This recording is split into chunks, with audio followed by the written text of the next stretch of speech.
दोस्तों, जिस वक्त हमारे देश की सेना पाकिस्तान के आतंकी ठिकानों पर लगातार बदले की कार्रवाई कर रही थी, उस दौरान इंटरनेट पर एक और जंग चल रही थी और उस जंग से लड़ रहा था मोहम्मद ज़ुबैर। जी हाँ, वही ऑल्ट न्यूज़ वाले मोहम्मद ज़ुबैर की बात कर रहा हूँ मैं, जो फेक न्यूज़ को एक्सपोज करने के लिए जाने जाते हैं। मोहम्मद ज़ुबैर ने, अगर आप उनके एक्स प्लेटफॉर्म पर जाएंगे जो पहले ट्विटर था, आपको वहाँ पर ऐसे कई सारे ट्वीट्स दिखाई देंगे जिसमें पाकिस्तान की तरफ से बहुत सारे झूठ परोसे जा रहे थे। और ये झूठ कुछ इस तरह से थे जिसमें कुछ पुराने विजुअल्स दिखाकर, कहीं सीरिया के, कहीं सूडान के, कहीं इज़राइल के, कहीं फ़िलिस्तीन के विजुअल्स उठाकर बड़े बड़े झूठ परोसे जा रहे थे कि हमने भारतीय सेना को जवाब दे दिया है। दोस्तों, ये जो पूरा झूठ फैलाया जाता है सोशल मीडिया पर, इसके लिए बाकायदा बहुत सारे ऐसे लोगों को पाकिस्तान ने रिक्रूट किया हुआ है जिनके फर्जी हैंडल्स हैं। इन हैंडल्स को अगर आप देखेंगे तो आपको देखने में लगेगा, अरे ये तो कोई इंडियन है, कोई हिंदू ही है, ये तो शायद कांग्रेस के समर्थक हैं, शायद समाजवादी पार्टी के समर्थक हैं, या हमारे देश के विपक्षी दलों के समर्थक हैं।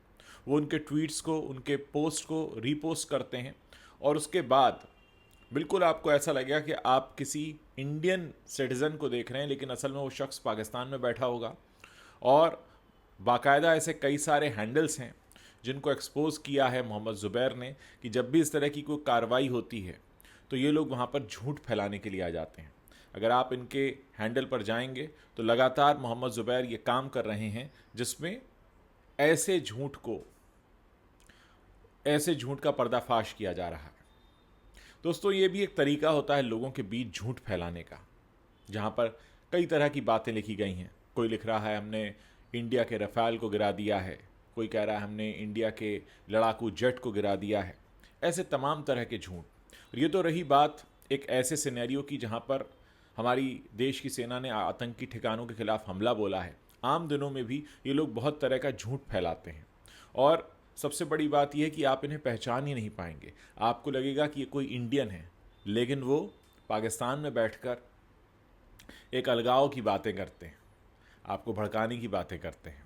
तो इस तरह की जो फेक न्यूज़ है उसको एक्सपोज करना भी बहुत ज़रूरी होता है। इस वीडियो को बनाने का मेरा जो मकसद है वो आपको ये बताना है कि आपके सोशल मीडिया पर आ रहा कोई भी ट्वीट या कोई भी सोशल मीडिया पोस्ट पूरी तरह से सच नहीं होता। अक्सर उसके पीछे बहुत से एजेंडाज परोसे जा रहे होते हैं। वैसे भारत में मोहम्मद ज़ुबैर को लोग जो जानते हैं, वो उनके काम को पहचानते रहे हैं, वो बहुत समय से फेक न्यूज़ को एक्सपोज कर रहे हैं। हाँ, इस वजह से कई बार वो सुर्खियों में भी आए हैं, लेकिन मोहम्मद ज़ुबैर ने इस ऑपरेशन सिंदूर के दौरान सोशल मीडिया पर फैलाए जा रहे झूठ के सामने जिस तरह से अपनी ड्यूटी निभाई है, अपना फ़र्ज़ अदा किया है, वो काबिल तारीफ़ है। और इस बहाने मैं आप लोगों को एक और रिक्वेस्ट करना चाहूँगा दोस्तों, बात सिर्फ मोहम्मद ज़ुबैर की नहीं है, ऐसे बहुत सारे लोग हैं जो फेक न्यूज़ को एक्सपोज करते हैं। इसमें सबसे बड़ी जिम्मेदारी हमारी और आपकी बनती है कि अगर हमारे सामने कोई भी सोशल मीडिया पोस्ट आ रहा है तो हम उसकी तह तक जाकर ये समझने की कोशिश करें कि जो लिखने वाला है या जो पिक्चर पोस्ट किया गया है, जो वीडियो दिखाया जा रहा है, कहीं ये एआई से तो नहीं बनाया गया, कहीं ये किसी पुरानी न्यूज़ फीड का तो नहीं है। क्योंकि ज़ुबैर ने कल जिन फेक ट्वीट्स का पर्दाफाश किया उसमें तो कुछ तो 2020 के विजुअल को लेकर बनाए गए थे। कुछ ऐसे ट्वीट्स थे जो एआई की मदद से बनाए गए थे और उसमें कई बार ऐसी बातें लिखी होती हैं जिनका असर हमारे सद्भाव पर पड़ सकता है। ऐसे में बहुत ज़रूरी हो जाता है कि आप इस तरह के अकाउंट्स को एक बार देखते रहें, नज़र मारते रहें, क्योंकि बहुत सारे झूठ तो यहाँ इसी तरह से पकड़े जाते हैं। दोस्तों, इस वीडियो को आप शेयर कर सकते हैं और हमें बता सकते हैं कि आप फेक न्यूज़ से निपटने के लिए क्या करते हैं। बहुत सारे हैंडल्स हैं जिनको आप फॉलो कर सकते हैं।